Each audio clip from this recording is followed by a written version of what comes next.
বৈষম্য বিরোধী ছাত্র আন্দোলনে যারা শহীদ হয়েছে, প্রত্যেক মা তার সন্তানকে হারিয়েছে, তাদের সন্তান হবে ইসলামী ছাত্র শিবির ইনশাআল্লাহ। ইসলামী ছাত্র শিবির এমন একটি কাফেলার নাম, যে কাফেলা বাধার প্রাচীরকে চূর্ণ বিচূর্ণ করে সামনে এগিয়ে যেতে পারে। এই কাফেলার নাম হলো ইসলামী ছাত্র শিবির। ইসলাম আমাদেরকে মর্যাদার শিখরে উন্নীত করেছে। ইসলামকে বাদ দিয়ে অন্য কোন শক্তি, অন্য কোন কিছুকে তালাশ করা, এটা ইসলামী ছাত্র শিবিরের কর্মীদের জন্য কোনো সময় উচিত ছিল না, উচিত হবে না। বিগত 15টি বছর স্বৈরাচারী হাসিনা এবং তার গুন্ডা বাহিনী ইসলামী তাওহীদ তামাদ্দুন, ক্যাম্পাসে ইসলাম চর্চা এবং একটি ইসলামী পরিবেশ সৃষ্টির সবচাইতে বেশি প্রতিবন্ধকতা তৈরি করে রেখেছিল। আমরা দেখেছি ইসলামী ছাত্র শিবিরের পড়ার টেবিলে যখন কোরআনকে পাওয়া গিয়েছে, তখন সেটাকে জঙ্গি বই বলে আখ্যায়িত করা হয়েছে। আজকে চিত্র ভিন্ন। ইসলামী ছাত্র শিবির কোরআনের সাথে সম্পর্ক যুক্ত হয়ে রাজপথে ছিল, থাকবে ইনশাআল্লাহ। ইসলাম আমাদেরকে মর্যাদা দিয়েছে, ইসলাম আমাদেরকে মুক্তির পথ দেখিয়েছে। ইসলাম যাদেরকে মর্যাদা দেয় তারা পৃথিবীর সবচাইতে সেরায় পরিণত হয়, আর যারা ইসলামের বিরোধিতা করে তারা দুনিয়াতে লাঞ্ছিত হয়, অপমানিত হয়, বিতাড়িত হয়, যার প্রমাণ হলো শেখ হাসিনা এবং তার গোষ্ঠীরা। এদেশে ইসলামী তাওহীদ, ইসলাম নিয়ে যখন কোন ষড়যন্ত্র করা হবে, ইসলামী ছাত্র শিবিরের জনশক্তিরা রাজপথে জীবন দিবে, শহীদ হবে, শাহাদাতের নজরানা পেশ করবে, রাজপথ ছেড়ে কখনো যাবে না ইনশাআল্লাহ। আমরা মুক্তির জন্য এই কাফেলায় যুক্ত হয়েছি। আমরা মুক্তি পেতে চাই। ইসলাম আমাদেরকে মুক্তির পথ দেখায়। ইসলামী ছাত্র শিবির সেই পথ দেখানোর ক্ষেত্রে সহায়ক ভূমিকা পালন করে। ইসলামী ছাত্র শিবিরের কর্মীরা ঘুম থেকে ওঠে, তাদের প্রথম এবং প্রধান কাজ হলো আল্লাহর সাথে সম্পর্ক যাচাই করে নেওয়া, ঝালাই করে নেওয়া। ইসলামী ছাত্র শিবিরের কর্মীদের প্রথম কাজ কোরআনের সাথে তাদের সম্পর্ক যুক্ত করে নেওয়া। 24-এর আন্দোলন সহ বাংলাদেশে যত আন্দোলন, প্রত্যেকটি আন্দোলনে ইসলামী ছাত্র শিবিরের কর্মীরা রাজপথ থেকে জীবন দিয়ে প্রমাণ করেছে ইসলামী ছাত্র শিবিরের কর্মীরা জীবন দিতে পারে, ইসলামী আন্দোলনের রাজপথ ছেড়ে কখনো যেতে পারে না। আমাদের ইতিহাসে, ইসলামী ছাত্র শিবিরের ইতিহাসে কর্মীরাই শহীদের নজরানা পেশ করেছে বেশি। আমি প্রিয় কর্মীদের বলতে চাই, ইসলামী ছাত্র শিবিরের স্বপ্ন একটি সমৃদ্ধ বাংলাদেশ গড়া, যার কারিগর হলো ইসলামী ছাত্র শিবিরের কর্মীরা ইনশাআল্লাহ। প্রিয় কর্মী ভাইরা, আমাদের চেতনা কি হবে? আমাদের চেতনায় ইসলাম, আমাদের চেতনায় তাওহীদ, আমাদের চেতনায় হলো শাহাদাতের চেতনা। আমরা রাজপথে চলি শাহাদাতের চেতনা নিয়ে, ইসলাম নিয়ে, তাওহীদ নিয়ে। আমাদের চেতনাতে অন্য কোনো কিছু নেই। প্রিয় কর্মী ভাইরা, ইসলামী ছাত্র শিবিরের কর্মীদেরকে আজকের এই সময়ে এসে 24-এর আগে যত বেশি চ্যালেঞ্জকে ফেস করতে হয়েছে, তার চাইতে বেশি এখন চ্যালেঞ্জ মোকাবেলা করে সামনে যেতে হবে। আমরা দেখেছি 15টি বছর এমন কোন শিক্ষাঙ্গন পাই নাই যেখানে শিক্ষার সুষ্ঠু কোনো পরিবেশ ছিল। ইসলামী ছাত্র শিবিরের প্রথম এবং প্রধান কাজ হলো শিক্ষাঙ্গনকে সন্ত্রাসী মুক্ত করা। যদি কোনো ফ্যাসিস্ট ক্যাম্পাসে আগের মতো কোনো চরিত্র নিয়ে আসে তাদেরকেও প্রতিহত করবে ইনশাআল্লাহ। প্রিয় কর্মী ভাইরা, আমি আপনাদেরকে অনুরোধ করতে চাই, আমাদের দায়িত্ব, আমাদের কর্তব্য হলো এই যুগের সবচাইতে সেরা নৈতিকতায় উন্নীত হতে হবে। আমাদের নৈতিকতায় এমন কিছু যুবক তৈরি হবে যারা রাজপথে জীবন দিবে, নৈতিকতাকে কখনো বিসর্জন দিবে না, এমন একটি কর্মী বাহিনী ইসলামী ছাত্র শিবির চাই। আপনাদের প্রস্তুতি নিতে হবে এবং আমি এটা বিশ্বাস করি আগামী দিনে এদেশের সবচাইতে সেরা নৈতিকতায় যুবকদেরকে খোঁজা হবে। আমি বিশ্বাস করি সেদিন ইসলামী ছাত্র শিবিরের কর্মীরা সবচাইতে সেরা প্রমাণিত হবে ইনশাআল্লাহ। প্রিয় কর্মী ভাইরা, আপনারা জানেন, আমরা দেখেছি বিগত আওয়ামী দুঃশাসনে সেনাবাহিনীর এই সেক্টরটাকে পিলখানা হত্যার মাধ্যমে সেনা কর্মকর্তাদেরকে তারা ধ্বংস করেছে, যার সুষ্ঠু বিচার এখনো হয়নি।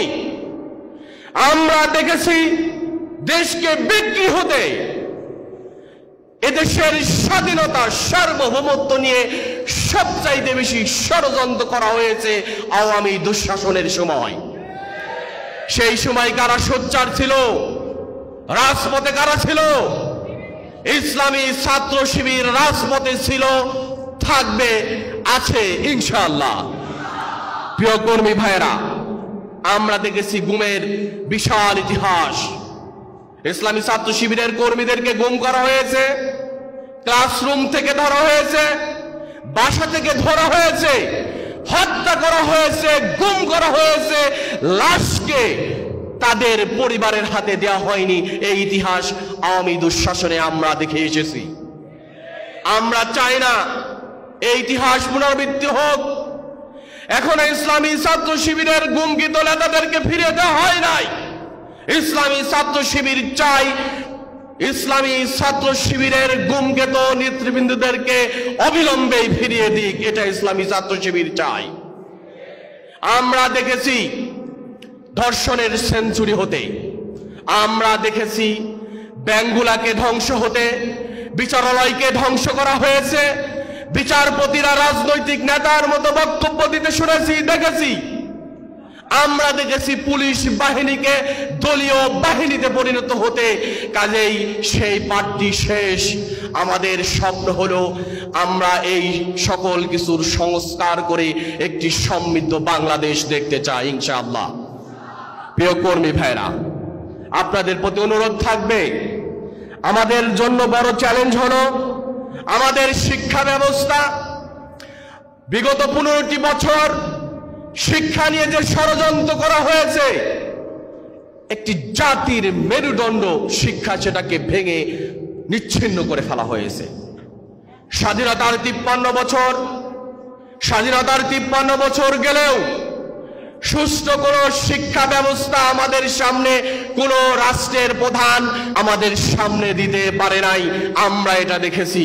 ইসলামী ছাত্র শিবির একটি স্বতন্ত্র শিক্ষা প্রতিষ্ঠানের নাম, যার মধ্য দিয়ে নৈতিকতায় সবচাইতে সেরা কর্মী হয়ে গড়ে ওঠে। কাজেই যারা শিক্ষা নিয়ে ষড়যন্ত্র করেছে, এই জাতিকে ভুলভাল ইতিহাস শিখিয়েছে, ব্রাহ্মণ্যবাদীদের ইতিহাস শিখিয়েছে, আমাদের জাতিসত্তার সঠিক ইতিহাস থেকে বঞ্চিত করেছে, তাদেরকে অবিলম্বে বিচারের কাঠগড়ায় উঠতে হবে ইনশাআল্লাহ। আমরা জানি শিক্ষা নিয়ে কারা ষড়যন্ত্র করেছে, তারা আজকে কোথায়? তারা আজকে লাঞ্ছিত, অপমানিত, পলাতক। তারা জুলুমের মূলচ্ছেদ করে ইনসাফ প্রতিষ্ঠার জন্য আমাদেরকে সামনে যেতে হবে। আমরা সব সময় মাজলুমের পক্ষে ছিলাম। যারা জালেম ছিল তারা আজকে বিতাড়িত, কারণ জালেমদের জন্য দুনিয়ার সবকিছুকে সংকীর্ণ করে দেওয়া হয়। ইসলাম জুলুমতন্ত্রে বিশ্বাস করে না। ইসলামী ছাত্র শিবিরের কর্মীরাও জুলুমতন্ত্রের বিপক্ষে, মাজলুমের পক্ষে রাজপথে ছিল, থাকবে ইনশাআল্লাহ। আমরা রাজশাহী মহানগরীর সাংগঠনিক সম্পাদক আলী রায়হানকে হত্যা হতে দেখেছি। ইসলামী ছাত্র শিবিরের এত বড় দায়িত্বশীলকে গুলি করে সন্ত্রাসীরা আওয়ামী ফ্যাসিবাদ হত্যা করেছে।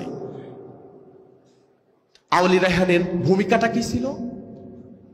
আলী রায়হান বীরের মতো রাজপথে দাঁড়িয়েছিল। কাজে ইসলামী ছাত্র শিবির হলো বীরদের সংগঠনের নাম। ইসলামী ছাত্র শিবির তারাই করতে পারে যারা সাহসী, যারা বীর। কাজেই আমাদেরকে ইসলামী ছাত্র শিবিরের জনশক্তিদেরকে এক একজন বীর সাহসী হয়ে গড়ে উঠতে হবে। বিগত দুঃশাসনে আমরা ছাত্রলীগকে দেখেছি, তারা রাজপথে শুধুমাত্র রক্ত, লাশ নিয়ে রাজনীতি করেছে। ইসলামী ছাত্র শিবির এর বিপরীত ইতিহাস সৃষ্টি করতে চায়। সকল নেটওয়ার্ক সিস্টেম বন্ধ করে, যোগাযোগ ব্যবস্থা বন্ধ করে, কারফিউ দিয়ে সাধারণ জনগণকে হত্যা করে লাশের শাড়ি, লাশের টাক তারা দিয়ে জাতিকে উপহার দিয়েছে একটি বিধ্বস্ত বাংলাদেশ। এটা আমরা দেখেছি। মাতার লাশকে, মাতার সন্তানের লাশকে ফিরে পায় নাই। এখনো মায়েদের হাহাকার, লাশ গলে পুড়ে নষ্ট হয়ে গেছে। আপনারা দেখেছেন না? একটা রাষ্ট্র কখনোই জনগণকে এভাবে অস্ত্র দিয়ে এভাবে প্রতিহত করতে পারে না। আমরা দেখেছি। কে দেখিয়েছে? এটা শেখ হাসিনা দেখিয়েছে। কাজে আমাদেরকে সাবধান হতে হবে। যারা জালেম রূপে এসেছে, লাঞ্ছনার সাথে বিদায় নিয়ে তারা চলে গেছে। স্বাধীনতার 53 বছর পরেও দুইটি কাজ খুবই গুরুত্বপূর্ণ ছিল, হয়নি। একটি হলো শিক্ষার স্থায়ী নীতিমালা তৈরি করা, সাংস্কৃতিক স্থায়ী নীতিমালা তৈরি করা। কোনটি এ জাতি দেখেনি। আমরা চাই এ জাতি আমাদের নিজস্ব শিল্প সংস্কৃতি চর্চার মাধ্যমে গড়ে উঠুক, শিক্ষা সংস্কারের মাধ্যমে এমন একটি জাতি আমাদের সামনে আসুক যারা তার নিজ মাতৃভূমিকে নিয়ে স্বপ্ন দেখবে, সমৃদ্ধ একটি জাতি গঠনে যারা সামনে থাকবে, এরকম একটি জাতি আমরা দেখতে চাই। এটাই হলো আমাদের প্রত্যাশা। ইসলামী ছাত্র শিবিরের কর্মীরা শেষ রাতে আল্লাহর কাছে দাঁড়িয়ে তাদের মনের আকুতির কথাগুলা আল্লাহর কাছে পেশ করবে, দুনিয়ার কোনো মানুষের কাছে পেশ করবে না। ইসলামী ছাত্র শিবিরের কর্মীরা কিয়ামুল লাইল করবে, দিনে রোজা রাখবে, সিয়ামুন নাহারের মধ্য দিয়ে নিজেদেরকে নৈতিক সবচাইতে শক্তিশালী ভাবে গড়ে তুলবে। এইটা আমরা চাই, ইসলামী ছাত্র শিবির চাই। কাজে আপনারা সেভাবে নিজেদেরকে গড়ে তুলবেন। কোরআনের তেলাওয়াত, আমাদের কণ্ঠ দিয়ে কোরআনের তেলাওয়াত হবে। ফজরের নামাজের পরেই প্রথম কাজ হবে কোরআন তেলাওয়াত করা। যদি আমাদের কোনো দুর্বলতা থাকে, আমাদের সেই দুর্বলতা দূর করতে হবে। ইসলামী ছাত্র শিবিরের কর্মীরা কোরআন তেলাওয়াত শিখবে, সবচাইতে সেরা কোরআন তেলাওয়াত শিখবে ইসলামী ছাত্র শিবিরের জনশক্তিরা ইনশাআল্লাহ। 2024-এ যে সকল পরিবার ক্ষতিগ্রস্ত হয়েছে, শহীদ হয়েছে, আহত হয়েছে, ইসলামী ছাত্র শিবিরের জনশক্তিরা তাদের পাশে থাকবে। শহীদ পরিবারের সন্তান হয়ে যেতে হবে। আমরা চাই শহীদ আবু সাইদ থেকে শুরু করে এখন পর্যন্ত সারা বাংলাদেশে বৈষম্য বিরোধী ছাত্র আন্দোলনে যারা শহীদ হয়েছে, প্রত্যেক মা তার সন্তানকে হারিয়েছে, তাদের সন্তান হবে ইসলামী ছাত্র শিবির ইনশাআল্লাহ। আমরা শহীদদের পরিবারের সাথে ছিলাম, সাথে থাকবো ইনশাআল্লাহ। আপনাদের দায়িত্ব। আমাদের জন্য কে যথেষ্ট? আমাদের জন্য আল্লাহ যথেষ্ট। কাজেই যারা আমাদেরকে বিগত 15 বছর আমাদের জনশক্তিদেরকে গুলি করে হত্যা করেছে, শহীদ করেছে, আমাদের ভাইদেরকে রিমান্ডে নির্যাতনের পর নির্যাতন করেছে, আমাদের ভাইদেরকে কারাগারে প্রেরণ করে যারা আত্মতুষ্টিতে ভুক্ত, তাদেরকে আমরা বলে দিতে চাই, আমরা দুনিয়ার কোনো রক্তচক্ষুকে ভয় করি না। আমাদের জায়গা হলো একজনই, তিনি হলেন আল্লাহ। আমাদের এই কথাটাই সবসময় আমাদের জবানে থাকবে। আমাদের পরিচয় হলো একটি, আমরা হলাম সাহসী এই ময়দানের বীর। আমাদের আশ্রয়স্থল হলো হাসবুনাল্লাহু নি'মাল ওয়াকিল ওয়া নি'মাল মাওলা ওয়া নি'মান নাসির। এটাই হলো আমাদের আশ্রয়স্থল। আসুন আমরা আমাদের রবের কাছে ফিরে আসি। আমি যা করি, যা কিছু করি, যত ব্যস্ত থাকি, আমরা যেন দিন শেষে আল্লাহর কাছে ফিরে আসি। আল্লাহ হলো আমাদের মূল আশ্রয়স্থল। আমার পাশে কেউ থাকবে না, আমার পাশে কাউকে দরকারও নেই, আমার পাশে একজন থাকলে এনাফ। কে? আল্লাহ।